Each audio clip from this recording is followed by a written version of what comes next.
by a panelist of giants in their own right. Many of these people have not grown up in this region, but they call this region home. They've invested in what they see is a local community and really believe that that's what's going to drive the development of the region and in particular the communities that we live in. So we'll talk today about local brands and what they mean to the fabric of the community. But just to maybe set some context, local food brands are obviously important to the economy, right? They generate jobs, they keep income from leaving the country. But more importantly, they actually drive what's probably becoming one of the most important trends in F&B, and that's around sustainability. Not only sustainability of practices, but sustainability in what they source, sustainability in who they employ, and sustainability of just the overall environment. So local food brands then with that contribute to the local culture. They preserve the tradition, and they really elevate it to then meet a diverse set of people that live in this part of the world today. So, that's just a little bit of the context. What I want to do today is just ask my panelists here to really comment on a few of the trends and a few of the areas that they see that really, excite them about the industry, but maybe also keep them awake at night, which I'm sure is a lot of things. So maybe I'll kick it off with you, Julianne, just at the end there, ladies first. Hello. And I guess why don't you talk to us a little bit about what market trends you see, right? Sumo Sushi, 13 branches across several countries. I strongly feel that it's not the specific trend, it's how things trend now. So when we brought the cuisine to the region 24 years ago, no one knew what sushi, cat food, what is this raw stuff? And it took a lot of time to educate customers so they understand the cuisine, where it's from. Now, overnight, literally overnight, with one TikTok video, everyone around the world will understand what this cuisine type is about and want to try it. So it's not the trend specific, it's how fast it will trend. That keeps me up at night. Great, good. And maybe Nadia, from you, your model pretty much plays on this, right? You have a very unique model, right? That's more community and events focused. So why don't you tell us about what you see and how that's adapted, kind of how you operate the business? Yeah, sure. So for us, it's really important that we actually base our brand. One of our strongest pillars is community, and focusing on that. I feel like that's what has really established us as a brand compared to other bigger chains, and especially in a burger community. So something like community, keeping it that as a pillar and how you connect with your audience is, what was it? I want to make sure I'm making the right point. Yeah, so consumer trends, specifically kind of how you see your business, very community focused. Yeah. So consumer trends, I think there's a lot of different things that have been happening in the region lately, especially with the focus being on local brands, also with what's happening across the world and Palestine and everything. So I think there's a huge shift of focus towards more homegrown and local brands, and that is something that has definitely brought a lot more attention to my brand, especially, and others. And I feel also if you're not really kind of stepping into that space, there's a big disconnect with bigger brands, and there's a big difference with how you connect with your audience here. So this is something that really stabilizes you now and in the future. So in terms of a trend, people are definitely moving more towards that. I think people are definitely interested in those type of brands and how they operate. But I also say in terms of trends, community is one thing, and another one of our cores is sustainability. But what I mean about sustainability, it's not just how, eco-friendly you are or how you're adapting that. It's really about how you last in this region and with the people that you connect with. So how you're sustainable in that sense. So something that really keeps me up at night and that I think about is how I can grow my own food, how I can change how I'm offering a burger, and how can I adapt those ingredients, and how I can be more unique about those offerings in the first place.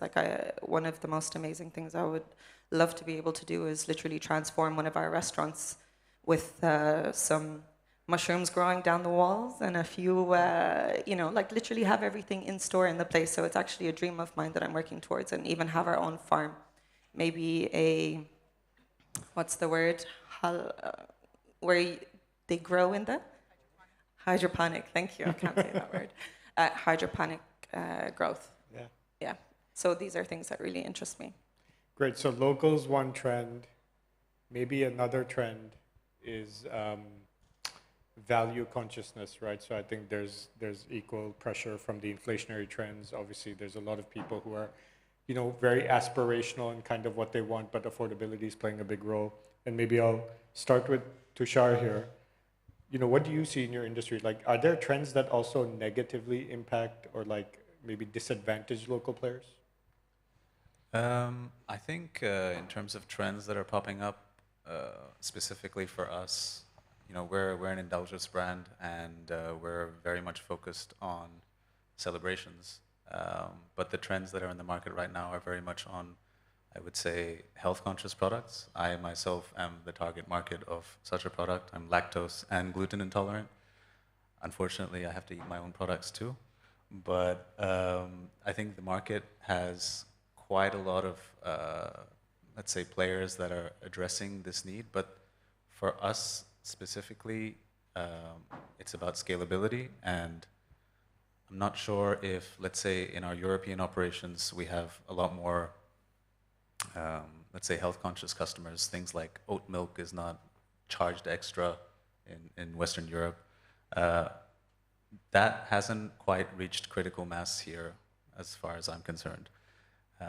So this is something that I think there are players in the market that can address it. I'm not ready to invest in that as of yet, but we are keeping an eye on it, and I think in the near future, when it does hit critical mass, we'll be on top of it.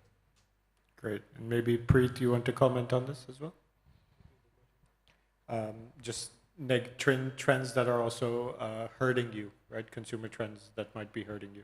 I mean, so herding is a very strong word, right? So it's about what the consumer asks for and what it actually wants. So we've got a side of Varak. So as Mr. Baker is a pioneer in the scene, we have cakes which are pure indulgence. We keep it low on the sugar because you have customers walking in asking for a cake and they don't want gluten, they don't want dairy, they don't want sugar, but it's a cake, right? So that becomes a big challenge. But at the same time, so we launched a side which is gluten-free, refined sugar-free, dairy-free. But also a lot of education is needed because a coconut sugar or a palm sugar has equivalent calories to white sugar. Like brown sugar isn't real, like in terms of its actually health benefits and stuff. But a consumer sees something online or is driven by a trend on Instagram or TikTok and then wants to implement it without actually going inside to see if it actually makes a difference. Like soy cream isn't good. A fresh French dairy cream is good. So stuff like that. So the challenge is to educate the customer that what they think is good is actually not. So that becomes a bit of a challenge. No, good, interesting. So if I summarize kind of where we are, and then I want to pivot to Louay and Osamah, it's really about there's no like consistent trend that sticks, right? There's a lot of change and there's a lot of diversity in the market. And really where I want to go with this is as a smaller local brand, it's very difficult to one, stay authentic and local to really your kind of ethos, but at the same time have a customer base that always wants something new. Sometimes they know, sometimes they don't know. Sometimes they learn overnight off of a social media site. So with that, maybe Louay, talk to us about, you have several concepts that you've developed now, right? Yes. How do you think about like that balance of local, authentic, you do have a strong tie to the region, and I understand your core customers are also very much the fabric of, the fabric of the markets you're in, right? Yes. So thank you so much for having me. And as you know, our company has been positioned as a leading restaurants creator and operator. And the company has started like 20 years ago. So understanding consumers' behavior and following or bringing new trends to the market, it was in the DNA of the company. We do follow always on our customers to understand if they are happy with what we are offering, we always run our data through the surveys, through the brand ambassadors, through focus groups that we do. And we always make sure that if there is anything that red flagging within the restaurants, regardless which category it is, we always act immediately and do the needful. So basically, we operate across the entire region, and a certain trend that might be relevant in this part of the world, it might not be the case in any part of the region. So that's why we believe that maintaining the core value items of the brands that we have been serving over the years, it's very important. Yet we always look on some tweaking here and there between our offerings. Great, thanks.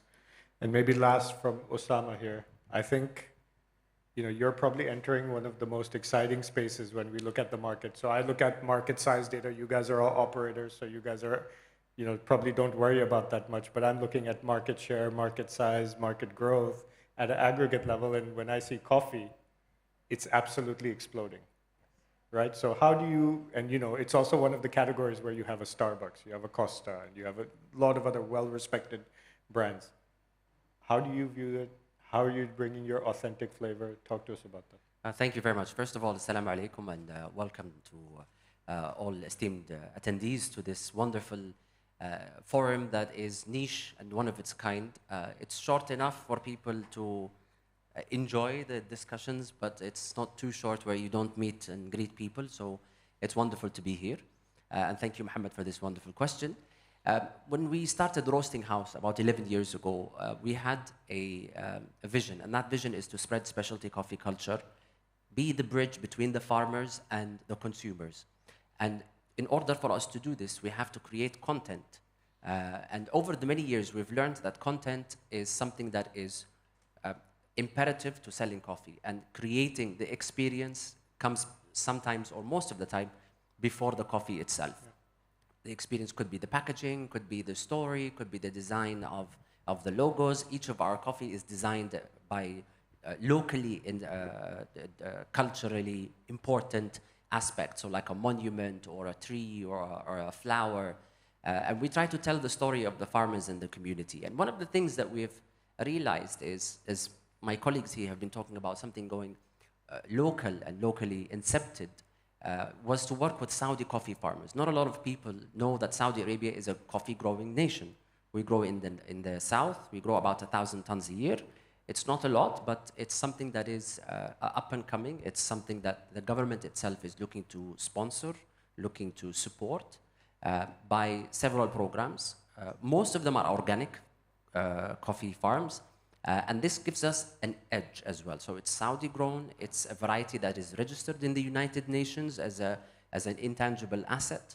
And we've taken this to another level. So over the past 5 years, we've been serving Saudi coffee, we've been serving Saudi grown coffee as well. But we created a concept this year that's launched, and now it is it's a product that is nominated to win Best New Product in Copenhagen World of Coffee. We called it Fruit Basket of Our Nation. Saudi Arabia grows a number of fruits, which include pomegranates, grapes, mangoes, and some of the tastiest fruit you could ever imagine. And I think we were talking about this and talking about Saudi mangoes specifically earlier. They have a very sweet taste, they have a very pungent smell, and it's something that we wanted to merge with coffee somehow. So we worked with one of the farmers in the south to create the first of its kind fruit-infused coffee. So we took 3 different fruits. We took mangoes grown in Saudi, we took watermelons grown in Saudi, and we took dates, which are the most famous fruit grown in Saudi, and we infused it with coffee cherries for a number of hours, so the coffee beans themselves have this absorbed flavor of the fruit.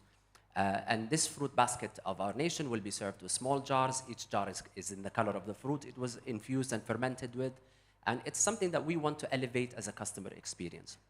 Since January 2024, 1st of January, we've transformed from being a coffee company to an experience house driven by coffee, where we share solutions for brewing better coffee. We were talking about the filters. The filters we launched, and we won Best New Product Award in World of Coffee Dubai. And so the amount of creativity is endless, and this is what younger companies or local companies can do to set aside themselves and be brighter and shine louder and shout louder than global conglomerates or chains. It's great to have them. It's imperative to have competition to elevate the standards. But I think what's happening is a reshaped version of the economy driven by locally incepted concepts. Great. No, thank you. And I think you really touch upon authenticity being linked to a very strong and meaningful origin story, right? So your brand is very much rooted in the Saudi tradition. It brings to light a lot of practices that probably have been overlooked, but they still exist in the year. I mean, I've told you, you know, we've looked at the coffee. I mean, Jazan is crazy when you think about coffee, right? Like what's happening there and what will happen there. But, you know, maybe if we now broaden it to the rest of the group, you know, how important, well, what first is your origin story? And we'll go across the entire panel. And why is it so important to what you have built and what you will eventually grow, right? And maybe we'll just go down the list and maybe start with Preet.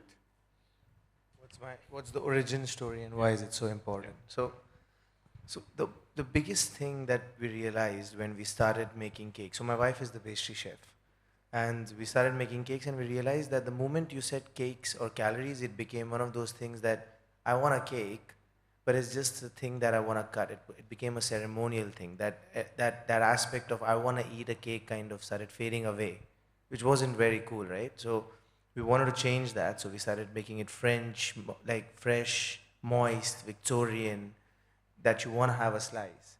And then came the idea of made fresh every day, where every order that was made in Varak was made for an order that came in.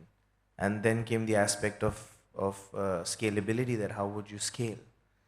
So we've been able to tweak it to a point where even till date, that every order, and I mean, I would say, if we cater to say around 1,500 orders a month, every cake is made for an order in Varak, and we've been able to do that. So the vision was to make it fresh every day, for you to not feel too heavy, to use the highest grade of ingredients, to not use essence, and to use extracts, and to make a cake that you want to eat. And that's the origin story, and that's what we want to kind of take it ahead. So, and if the scale takes time for that, it's okay, because then the base is strong. I think, you know, from a branding perspective, the origin story is absolutely key. There are a few legacy brands in the UAE that have that story and that brand equity, and I think it's really important to keep sharing and telling that story. I think early on in my career, I didn't value that and didn't maybe tap into that. But I think for a legacy brand, you have multi-generational celebrations and emotions that you are tapping into, and not kind of leveraging that, I think is, at least for me, was one of the biggest mistakes that I made in my career. I think that's free marketing, and I think if you're trying to make sure that the brand has longevity, then that story is really important to share, because people connect across generations. Well, so as I mentioned previously about our company, the founder, when he came from US 20 years back, he was just missing a nice burger in Kuwait City. And he was just thinking, why don't I try something that I have tried there when they were studying? And the story started from a small, simple concept 20 years back. And obviously, when you start a new startup 20 years back, no one would believe in what you are doing easily. That's why when he was trying to approach some of the malls in Kuwait, they were just, what is this homegrown concept? What does it mean? What is this burger, etc. Everyone was just looking or interested in the big names. And the story has started, And I can say just to give a quick brief, over the last 20 years, the company has came a very long way. Today, the company owns 15 brands, spread over 45 locations across 6 regions. So it was a very long journey. It was a very successful story. I can say that what also has differentiated the company from others, the categories that the company was tapping on. So we operate from QSR to casual, upscale casual, and fine dining concepts. So this was the story how the company started and how we came all this way. So yes, it will take some time to scale because our company in the first 17 years opened only 26 locations. Okay, during the last 2 years, we've done 21 locations. So this is due to the infrastructure and the robust system that we have built in-house in order to maintain a consistency and in order to support the growth and the expansion plan. So that's it. Nadia? Yeah, thank you. I completely agree with you about not understanding the importance of, I would even say it's the why, and also owning your own story with it. So part of when I started Drip Burgers, the origin story is I actually come from a big hospitality background. We had hotels and F&B brands within the region, 5 different hotels here. And we also, when it started during COVID, it was something I was doing on the side while we were supposed to open P.F. Chang's in Ireland, because that's where I originally came from. And the origin story, as it happened to be and as it played out, I started to understand how important that story was, and I also started to kind of culminate my life around the brand a little bit, and that's how it started to blossom into what it is. And today, Drip Burgers is an ethos of what I care about and what I believe in and what my husband, what our family values are, and how that plays into our business. That's what our pillars have now become, and we've developed that, and understanding that has really built the foundation for it now going forward. But in the lead up to that, it was a bit of a struggle in understanding why am I creating another burger brand. The original story of why I created another burger brand was we have a family history of actually my dad started 12 burger chain in Dublin in the start of his career, and then went on to do hotels, etc., etc. And I made that connection later on, but I guess it came back around. But it's the fact that we live in a city where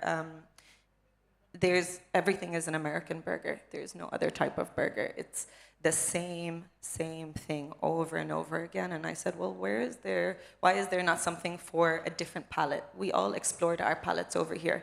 Like you said, sushi came into, like, I remember not liking sushi when I moved here, by the way. Now I love sushi. But you know, we really developed our palate in this region, I believe, and when we travel, that's how we develop our palate. So why are we not creating something a little bit different? Like Zuzu is a great Turkish burger, and I remember eating one of their really long kebabs, and I said, why is this not in a burger? This is amazing, you know, we should have these amazing kebabs and all of that juicy, something to cater to the expats that are in this region. So that was kind of the origin story, and also my personal story and owning that. So it's the community, it's the culture, it's the values that we have, and putting that into it and listening to your customers and how you evolve and moving forward within that. I think that's really, really key and important. Great, thanks. So, yeah. Julianne? Whoa.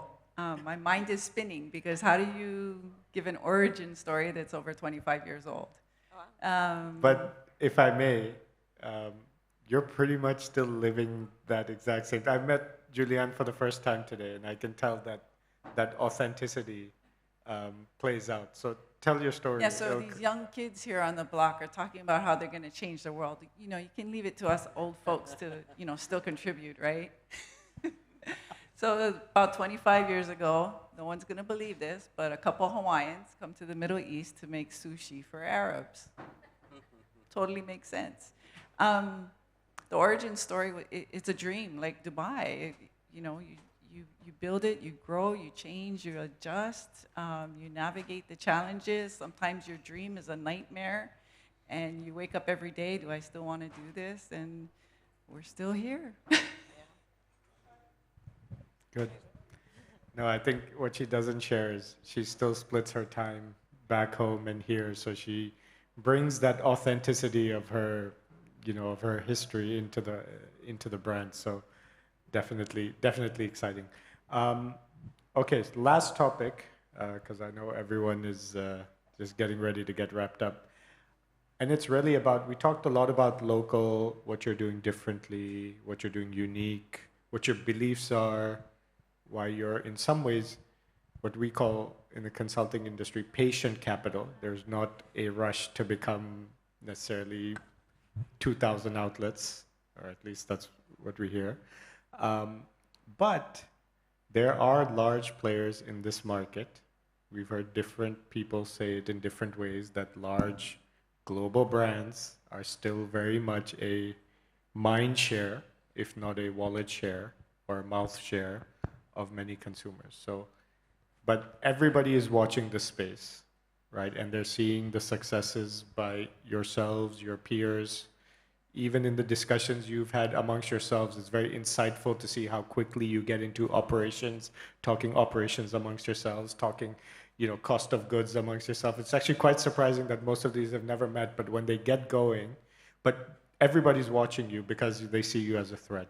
But how do you see the response, right? You're actually the front line. We read about it or we see the numbers, but you guys see it on a daily basis. So maybe we'll go ladies first this time, but what do you see? Can you repeat the question? How are large brands responding when they see your growth? When they see the successes you all have in the market. I can speak for our category because it's very niche and there is no global brand that's really dominated in the casual Japanese category other than maybe some ramen shops. We do see some heavily backed brands that are in the region, and we just call them the copycats. I'm just gonna say it. We do something, they do something. We do something, they do something. That's how we know they're watching. And it's just, it's a good challenge to keep us on our toes, knowing that if we go to sleep, they're gonna take over, so. Yeah, I would agree. I think they do copy. They know what you're doing and what you're doing differently, and they think they can do it better, but I don't believe that they can. At the end of the day, we're smaller, and for my brand particularly, we build a relationship with our customers. I don't believe that they build the same relationship, and I see that, we feel it. I'm on the ground, I meet the people, we interact with them. How we are as a community brand, we go to a lot of schools, we interact with we collaborate with a lot of brands, but it's like one-to-one, Maybe some of these brands individually, like some of maybe the directors or managers of certain areas are like taking care of that, but it's just not the same. I don't think they even have the capacity to be able to do that because they're so large. There's too much to see, there's too much to overlook. Some of the things that they'll do now is they will start to join events because whether they see it as a money-making thing or they just want the brand presence. But we go to events because we're building our connection with our audience and our community, and they don't do that. We step into the spaces in the schools and we interact with them, and we offer particular offerings that we work with them in a way that a big brand just won't work with them. And until they really step into that space, then, they can. But I just don't feel it's the same, and that's the difference. People know that about us, and that's what sets us apart. And I would say that there was a time where we wanted to be as big as, be the next big franchise, but I don't want that. I really don't want that. I felt how disconnected you get, and then you don't understand what your customers want. And I like to keep it small, and I'm following where the customers are taking us and how they're interacting with us. This is really driving how we're operating the business. It's not about how many shops we have. It's really just about how we connect and interact with the people and the brands, and we get a lot of respect from that as well. People really appreciate our team members and our staff. And I would say that's one of the main things, is the comments that we get back for people always remembering the person that served them when they walk through the door. 3 years later, they'll still remember, oh, is Dorothy still there? Oh, is Anjali still there? They will ask you, and by name, which is amazing. So that's really, really key. Well, I totally agree. Basically, me as operator, I have the opportunity to work on both sides. So I used to work within the franchise business model, and during the last 4 years, I was wearing the hat of working and operating the homegrown concepts, as we call it. I do believe that global brands, definitely they are feeling the pressure. I can assure you that. Being around the region, noticing how they are developing or how they are trying to grow, comparing to local brands, it's a bit hard for them due to many reasons. First, they cannot adjust easily. They had a lot of bureaucracy, so they have to go back to their franchise to get approvals and so on, while we can act faster whenever there is something new and we need to adjust, we need to adapt.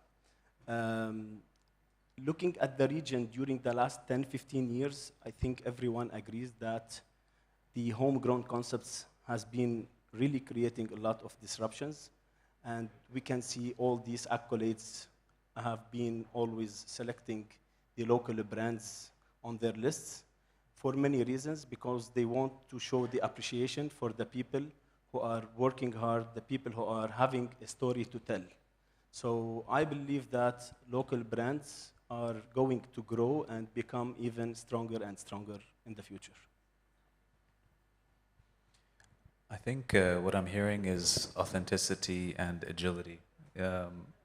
These are, I think, the two things that is really a defensive strategy for, players that come in with unlimited bags of money and are looking to, wash out the competition, which is a very real threat, because I think if you're coming in with bags of cash, you can claim market share. However, the point on agility that you mentioned is very valid, that there's a lot of bureaucracy, there's a lot of people that don't necessarily have experience. Maybe that money will buy you that talent, but I think people who have been in the game long enough, people who have been serving the local customers long enough are a lot more in tune with what the customer's needs are. So that's my two cents. Yeah, it's not a statistic that they're reading. In terms of how the big brands are responding, of course, they're trying to do what we do, but they're a little, so like, for example, associating faces with brands, right? Or creating more relevant content, talking to your customers, like people knowing that, Sumo is linked to, say, Julianne and stuff like that. So by the time brands like ours have executed, worked on the content, pulled out products, I think everybody who's following is usually a little behind in terms of the copying bit or getting inspired bit or anything. So I've actually never felt threatened by them, but in terms of responding, you can see the changes. They're trying to work with micro-influencers. They're trying to do a lot of UGC content, which is user-generated content. They're trying to get a face association, but it's tough. The key points that they mentioned in terms of the responding, acting, implementing, and by the time it's out there, a local player has probably outrun them. So the responding is okay. It's slow. Yeah, thank you. I think it's wonderful what everybody's mentioned, and it revolves around the ability to move freely and very, very quickly, as opposed to a large organization, but also building on the relationship, on the relationships with consumers. One of the most important things that I see personally as an entrepreneur, and most of my colleagues here are entrepreneurs who have started businesses out of passion or out of something that they appreciate, and they want to share it with the world. This is something that larger companies don't have, even if they try to. So the risk, I see, the risk is not from them, but it's coming internally. Why I say internally is we still want to grow, but we still want to maintain the authenticity out of it, and we don't want to be like them, a conglomerate that doesn't communicate with its customers, that doesn't go down to the ground and meet the staff and meet the customers, understand what their problems are, so you can come up with solutions, better solutions driven to resolve their coffee requirements or coffee tools.